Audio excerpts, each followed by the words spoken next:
पंचनामा न्यूज, सर्वसामान्य जनतेचा बुलंद आवाज।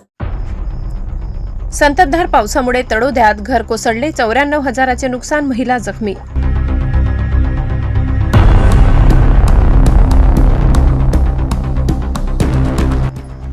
संततधार पावसामुळे घरे कोसळण्याच्या घटना, नागरिकांनी विशेष काळजी घ्यावी।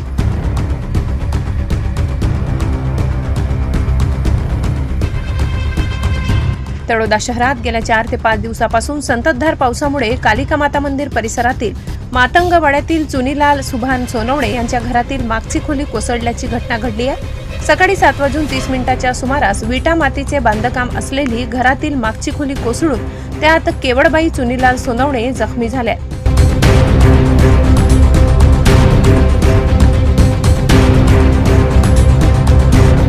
जीवनावश्यक वस्तू, संसार उपयोगी सामान तसेच घरातील साहित्य असे एकूण 94,000 रुपयांचे नुकसान झाले। भाजपा विधानसभा निवडणूक प्रमुख कैलास चौधरी, ओबी मोर्चाचे जिल्हा अध्यक्ष प्रदीप शेंडे यांनी घटनास्थळी भेट दिली। तळोदा पोलीस ठाण्याचे प्रभारी अधिकारी सहाय्यक पोलीस निरीक्षक राजू लोखंडे, मंडळ अधिकारी तुषार साळुंखे, तलाठी भरत बारी यांनी घटनास्थळी येऊन नुकसानीचे निरीक्षण करून पंचनामा केलाय। संततधार पावसामुळे घरे कोसळण्याच्या घटना घडत असतात, त्यामुळे नागरिकांनी विशेष काळजी घ्यावी।